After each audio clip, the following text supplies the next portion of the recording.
Hey, salut à tous, bonjour à tous. Une nouvelle partie qui va opposer les Signiers aux Everblight aujourd'hui. Donc les Signiers vont être représentés par Victoria Alley en prime et l'Everblight par Tagrosh prime aussi. Donc l'armée elle va être simple hein, pour Victoria Alley, ça va être le Defender, un Charger, un Ironclad, un Cyclone, 5 Gun Mage et l'UA, l'officier qui est très pratique, et le Squire. Ensuite, on a pour l'armée d'Everblight, donc Tagrosh Prime, avec un Cité1, un Carnivéen, le Trône, 6 Exhunter, la Black Cross Shard. Donc l'idée de mon armée, c'est d'encaisser, tout simplement.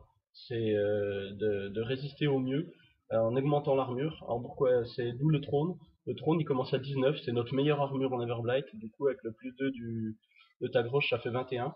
Et si jamais il vient me chercher en mêlée, bah, je lui mets moins 2 de force grâce au Dark Scroll de Tagrosh. Donc c'est comme si j'avais 23 d'armure. Plus les 24 points de vie, bah, c'est pas dégueulasse. Hein. Et ça encaisse bien, puis le pouvoir de Tagrosh de ressusciter, bah, c'est classe aussi.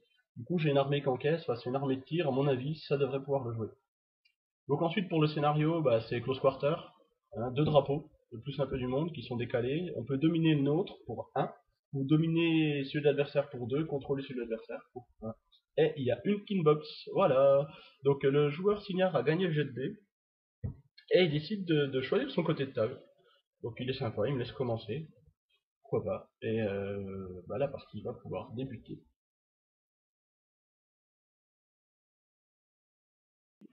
Et c'est parti pour le tour 1 Everblight, donc mon premier tour.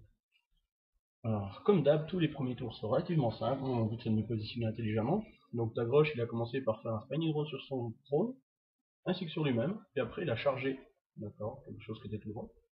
Ensuite, tout le reste de l'armée, ben, elle va bêtement courir.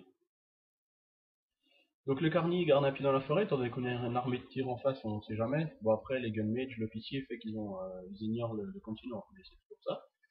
Et vous notez que le trône n'est pas très loin de Tagrosh, pour pouvoir profiter du moins 2 de force de ce qui pourrait se présenter en face. Ensuite, le Cité1 a commencé à aller menacer le drapeau qui se trouve à gauche, donc le drapeau de mon adversaire. Ensuite, les X-Hunters, ils courent aussi, ils vont commencer à faire un petit rideau. Alors j'ai essayé de pas être trop bête, c'est-à-dire que vu que les Gunmage peuvent bouger de 6 et tirer à 14 pouces, ça fait une distance de menace de 20, bah, j'essaie de faire en sorte d'être à plus de 20 de lui. Donc bah, par rapport à mon drapeau, il est situé, j'essaie de mettre une certaine distance, voilà. La Black Frost et puis le martyr pour derrière aussi. Relativement simple tout. Hein. Alors ensuite on passe en Signard, excusez-moi, donc 4 focus sur Relais, le reste sur ses jacks pour qu'il court, donc il a pris un point de focus du Squire. Hein. Donc Gunmage bouge de 6, ouais, il se place de manière assez simple.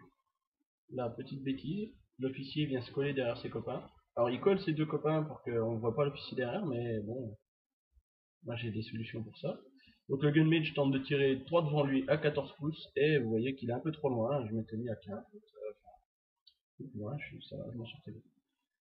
Ensuite, monsieur avec son crackshot, lui il a couru. Lui, le Defender, il va profiter du Jack Marshall, pouvoir booster son jet pour toucher. Et la règle de l'officier des Gunmage, c'est que si jamais il fait un hit critique touché, ça booste les jets de dégâts. Donc il va tirer dans mon carni. J'avais oublié qu'il tire à 16 pouces mon adversaire, donc j'étais un peu trop en avant. Donc il va me toucher, il va évidemment faire un hit critique, donc booster les dégâts. Et après, avec un moins 3 au jet de dégâts, il va trouver le moyen de me faire 11 points de vie. Bah, je suis content, n'importe comment bien, il sort ses points. Mais bon. Je crois que je perds, oui, je perds un système en plus, je perds le mind. Donc j'ai un dé de moins pour toucher. Ensuite, bah, Ironclad et puis de Cyclone Coup. Après, on passe à. Bah, il reste Calais et puis le Squire. Donc Calais, elle va balancer Temporal Barrière. Et elle va charger bah, le trône puisqu'elle le voit. Et elle va se démerder pour se faire bloquer par son cyclone, histoire de ne pas aller plus loin. Effectivement, le Voltron a une charge, puis elle a choisi une ligne de charge qui lui permet d'arriver bloqué par le cyclone. C'est un moyen de charger sans être trop loin. Bon, après, il s'amuse à paquer ses figurines, ce qui est un petit peu dangereux. Et le Squire qui vient courir pour se protéger.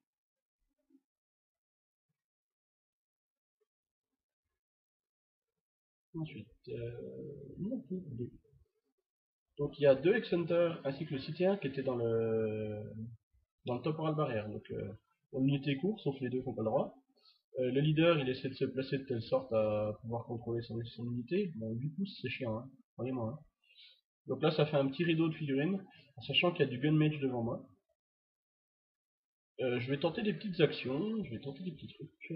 Si vous regardez bien, vu que ces deux gunmages sont volés, a priori, j'ai des moyens pour les tuer les trois. Et puis j'ai le trône, il va tenter un Eruption of Spine dans l'Ironclad, parce que j'avais peur que le cyclone soit trop loin, donc j'ai mesuré 10 pouces évidemment, j'atteignais l'Ironclad. L'intérêt d'Eruption of Spine, c'est que ça fait +10, donc jusque là tout va bien. Et ça fait également +10 à un des trois figurines dans les 5 pouces autour, les plus proches évidemment. Et bon bah je vais rien faire à l'Ironclad, mais je vais le toucher, et après dans mon un des trois supplémentaires, je vais faire 1. Du coup il y aura juste le cyclone qui va prendre, et je vais faire 0. J'aurais aimé avoir le Squire avec, c'était un petit peu mon objectif pour en profiter, sinon évidemment j'aurais pas fait une Eruption of Spine de Jack. Mais bon, c'était pour avoir un petit cadeau sur le Squire, tant pis. Tant pis, tant pis, tant pis. Donc on va penser à autre chose. Puisqu'on a un spell marqué, on va faire courir. Et voilà, et du coup, Tagroche va pouvoir montrer toute sa puissance. Oui, moi je fais des oblitérations avec mon Tagroche. En partant du spell martyr, je tire sur l'un des gunmages qui est devant.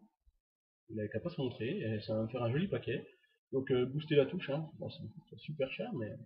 Donc ça tue le gunmage qui est au-dessus. Un pot 15 dans le machin, 40 d'armure, ça va. Après, dans l'officier, bah, je vais booster, histoire de pouvoir lui enlever ses 5 points de vie. Hein. Je crois que je le tue sur un 8 pouces. Ouais, c'est ça, j'étais à moins 3 sur un 8 pouces, je le tue, bah, j'ai fait 8. Et après, bah, pareil, dans l'autre d'à côté, je le tue. Donc je le tue 3 gunmages sur 6, dont l'officier, ça c'est important, parce que lui, l'officier, permet d'ignorer le stealth et le confinement. Donc vu que moi que j'ai Fog of War, et le stealth c'est sur mes hunters, sur mes ex-hunters, hein, lui ça prie. Donc après, tag, il va se cacher derrière son trône évidemment. Le Carni commence à se décaler, il va essayer d'attirer les tireurs sur le côté. N'oubliez pas que mon Warcaster, hein, son pouvoir c'est de ressusciter une beast morte. Donc à la limite, s'il perd du temps à tirer dans le CT1, c'est pas mal. Qu'est-ce que j'ai fait d'autre Entre temps, Tag il avait aussi mis un Spiny Ghost sur la tour. Il la met gratuit étant donné qu'il peut faire des actions gratos. Et après bah, le Carni avance, il se met Spiny Ghost tout seul, et puis le Black Rochard avance et Stips. Ensuite, CT1, Signard. 3 focus sur le chargeur, 1 focus sur l'Ironclad. Il prend un focus du Squire. Voilà, ça lui en reste 4. Les Gunmages restants vont tenter de se débarrasser des 2 X-Hunters sous son nez. J'ai bien tenté. Donc il va, vu qu'aucun des pouvoirs ne sert, le push, l'augmentation de distance ou le jet de dégâts critique, le dégâts additionnel aux dégâts, il s'en fout. Parce que c'est une touche, une touche. Donc il doit sortir des 7. Donc le premier touche, le deuxième va rater, parce que je suis à moins d'un pouce du mur, et il me voit partiellement. Par contre le troisième me voit totalement, donc il me non.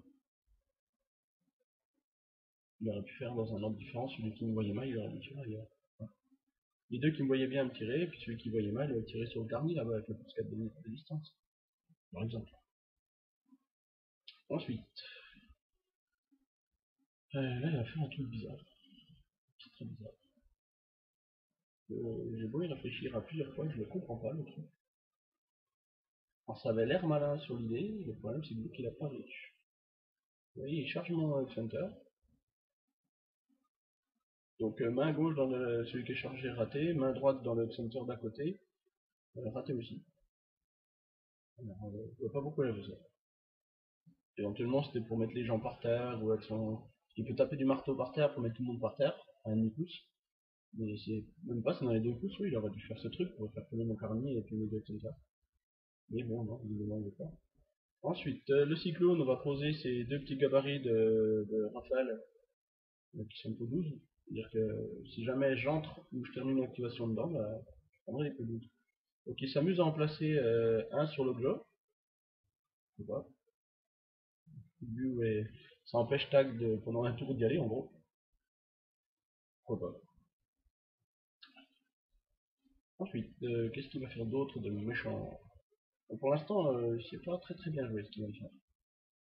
Le chargeur qui va avancer. Il aurait pas dû, mais il avance quand même. Donc vu que lui quand il booste pour toucher, ça booste aussi que j'ai de dégâts, bah il se piche pas, il tire dans mon cité 1. Il va le toucher deux fois, tout booster, donc il va lui faire 3 points de vie et 5 points de vie. Ça lui fait un total de 8, plus les 11 de tout à l'heure, ça fait quand même 19. Il vient de perdre 2 systèmes, je suis heureux. Donc il peut plus se forcer, et il a un dé, non, il a un dé de moins pour toucher et un dé de moins au dégâts, c'est pas top.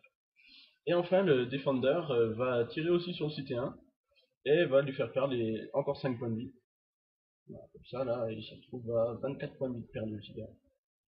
Puis le Squire court et avance et relance Temporal Barrière, je crois. Oui, ça doit être ça. A priori, il fait pas grand chose au début avec. Surtout, il va se cacher derrière son cyclone. C'est courageux de réfléchir. Bon, il y avait une killbox, hein, mais bon, on a suffisamment avancé pour plus être dedans. Donc après mon tour 3, je suis parti. Alors là, je vais essayer de déchaîner les enfers, mais on va faire ce qu'on peut. Donc Tagroche, Blessing sur la tour pour qu'elle ait plus de force. Va soigner les deux systèmes, les deux petites cases de système du cité 1, parce que quand même. Spine Gros sur le trône gratuitement.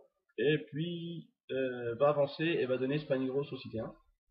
Ensuite la tour elle va se placer assez loin de tout, mais elle a vu qu'elle porte à 4 pouces devant son activation. Elle va pouvoir taper tranquillement dans l'Ironclad tout en cachant ta gauche. C'est un peu l'idée.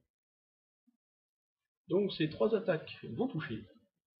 Mais je vais faire un joli à -1, attention, 3, 4, 1. Donc je lui fais perdre 8 points de vie. Enfin 4, 5, 2, je lui fais perdre 8 points de vie. En 3 attaques à -1. Là où je vais faire perdre 18. Ouais, je suis bien content. Du coup le Carny va devoir se forcer très fort. Lui aussi va se rater beaucoup. Mais j'ai vraiment pas eu un bon tour de jet de dés.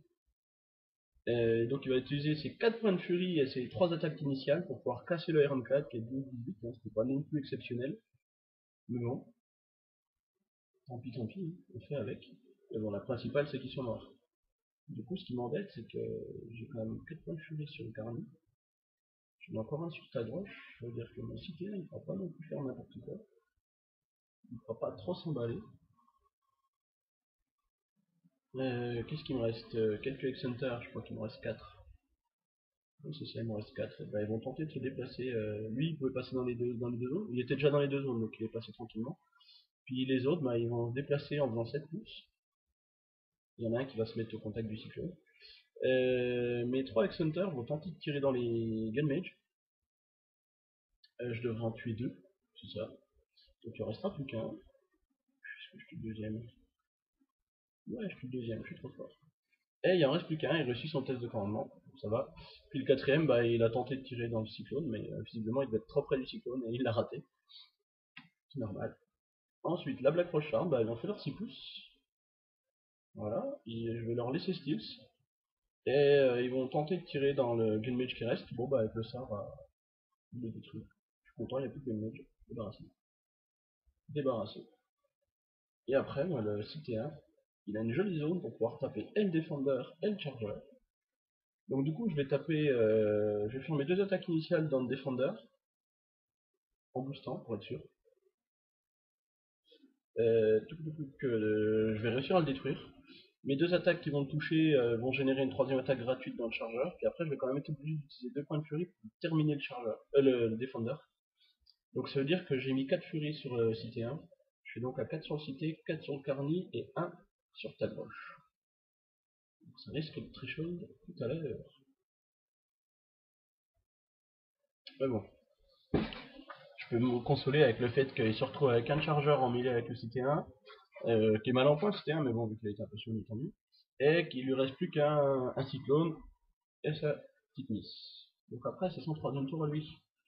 Donc 3 focus sur le chargeur. Il va se barrer pour tenter un free strike. Oui, oui, il se barre. Et moi, je le rate parce qu'il fallait faire pas beaucoup. Il a 13. Je vais faire 5 plus, je fais 4, hein, évidemment. Parce qu'on a plus de 2 pour toucher lors d'un free strike. Et il va tirer sur ta gauche. Que j'avais pas mis au beau fois. Le premier jet de tir va me rater. Là, on sent bien. Le deuxième va me toucher, va faire un très mauvais jet de dégâts. Il va faire 3 points de dégâts. Et en regardant bien la table, je m'aperçois que personne ne peut affecter Tagroche, donc je décide de les transférer dans le Carnivet 1, les 3 points de dégâts, afin d'enlever le point de furie que j'avais sur Tagroche. Comme ça, c'est toujours ça de plus que je pourrais prendre sur mes listes.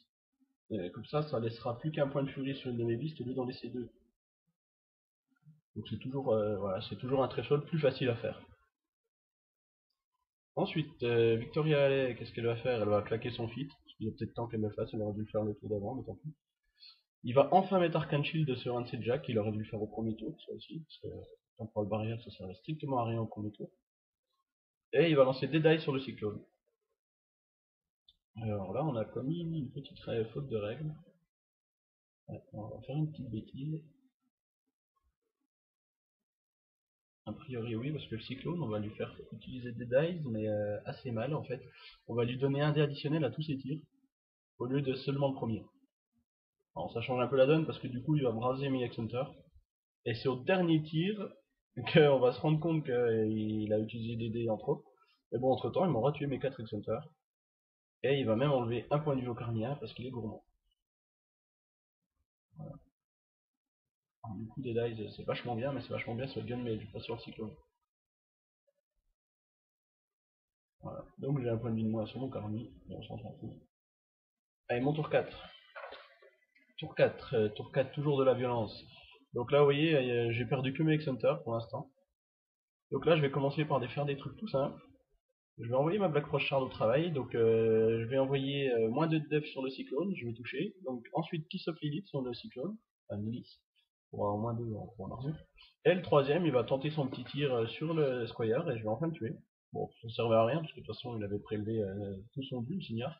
Mais au moins pour principe, il a plus que 7 de plus celui de... La tour va charger le cyclone. Va charger le cyclone. Qu'est-ce qu'elle va lui faire au cyclone? Et 20 points de vie en moins. Elle a bien tapé là cette fois-ci, hein, parce que bon, il y a le souci, c'est moi j'étais à 19 d'armure grâce au Dragon Blood que j'ai entretenu, enfin 19 pour 17 d'attaque, et lui en face il avait 21 d'armure avec l'Arcane Shield, mais moins 2 du Black Frost, donc il était à 19, donc je tapais à moins 2, donc 20 points de vie c'est pas mal. Ensuite mon CT1 va s'en prendre à mon chargeur, parce qu'il a réussi son threshold, hein. Donc il lui reste un point de furie, et il va le rater dans tous les sens. Il va le laisser en vie. Et ça me fait bien chier parce que je lui fais quasiment rien. Je crois que sur mes tentatives, je lui enlève quelques points de vie, mais pas suffisamment. Et donc Tagroche bah, va charger. Et lui, par contre, à sa première attaque, il va faire un gros jet de dégâts, il va le dessouder. Donc ça, c'est pratique. Bon, après, merci le citien, il avait quand même bien engagé, hein. Alors là, le risque que je prends, c'est que je mets Tagroche de dos. Alors si je l'ai mis là, c'était déjà pour avoir le contact avec le drapeau, marquer 2 points à mon tour. Et donc là, je commence à balancer du Fog of War, au cas où. Et puis 2 Spiny Growth, dont un gratuit, donc sur le CT1 et sur moi. Ensuite, le Carnivéen va se déplacer gentiment jusqu'au Cyclone, puis va le terminer. Parce qu'il lui restait plus que 12 points de vie, normalement, parce que la tour a bien fait son travail. Et donc le Carni, en s'énervant mais pas trop, il va le faire. Et il a même de quoi mettre son Spiny Growth sur le même. Donc c'est plutôt cool. Et là, je marque 2 points de victoire à la fin de mon tour. Donc là, il lui reste plus que Victoria à aller. Donc Victoria, bah, elle a plus qu'une seule solution, tenter le Killcaster. Alors là, on voit peut-être pas très bien à l'écran, mais il a une belle ligne de vue sur Tagroche, et en plus il a commencé dans mon dos, donc il a plus de 2 points touchés. Mais il y a Fog of War, donc moins 2. Alors il va utiliser son petit flingue de tir, qui porte à 12. Donc là on vérifie qu'il a... En fait il croyait que c'était 11, donc on vérifie les 11, mais en fait c'est 12 de portée de tir. Il booste pour toucher, donc il va me toucher, puisqu'il a quand même que 5 en tir. J'ai 14 de def, plus de moins 2, donc ça fait qu'il doit faire 9. Il me touche au premier jet, et en plus il me fait perdre 9 points de dégâts, donc évidemment je le transfère au Carnivéen, très loin. Ensuite il tente Arcade Ball boosté, il me rate. Et retente un Arcane Bolt, bah, cette fois-ci non boosté, il me rate. Donc voilà, à la fin de son tour à lui, bah, non seulement il me caste pas, mais je remarque 2 points. Donc je m'embête pas, mon tour à moi, je retourne ta grosse, je laisse coller, et je marque mes 2 points de victoire. Voilà, du coup je gagne 5 points au scénario, j'aurais pu le tuer, j'aurais pu y aller au killcast avec mon Carni, mais bon, bah, je préfère gagner au scénario. Les killcasters c'est qu'en cas de besoin. Donc la partie, qu'est-ce qu'on peut dire? Bah, il a joué assez cool, hein, il a beaucoup trop avancé. Toute son armée de tir s'est retrouvée à portée de charge assez facilement, alors qu'il porte à au moins 12. Enfin, 12 pour le chargeur, 14 pour le defender. Donc ça veut dire que grâce à Victoria Alley, il peut très bien prémesurer avec la zone de contrôle, de telle sorte à se mettre à 12 de mon armée. Comme ça, moi, au mieux, le plus rapide, c'est mon Cité1 qui a 6 de mouvement, plus 3 de charge, ça fait 9, plus reach, ça fait 11. Donc quoi qu'il arrive, je suis trop loin. Donc il aurait pu encore temporiser un tour et ainsi se débarrasser d'au moins une ou deux bêtes. En sachant que moi je dois rester groupé pour vraiment profiter du Spaniros et puis du Dark Shroud de Tagroche. Bon, après moi j'avais fait une armée qui était faite pour encaisser, hein, parce que Tagroche il est là pour ça, donc c'est plus pratique. Donc j'ai pas eu trop à réfléchir, hein, j'ai cassé ce qui dépassait, je me suis placé sur le drapeau pour marquer 2 points partout. L'idée de cette armée c'est ça, hein, c'est vraiment de tanker et puis d'occuper une zone, puis de l'occuper du mieux qu'elle peut, pour être sûr qu'on ne prenne pas la victoire. Donc voilà, le plus dur c'est de cacher Tagroche. Voilà, messieurs, dames, j'espère que cette partie vous a plu. Donc c'était Tagroche contre Victoria Alley. Je remettrai ça à très bientôt. Et je vous dis bonne journée à vous. À bien, ciao, bon dimanche.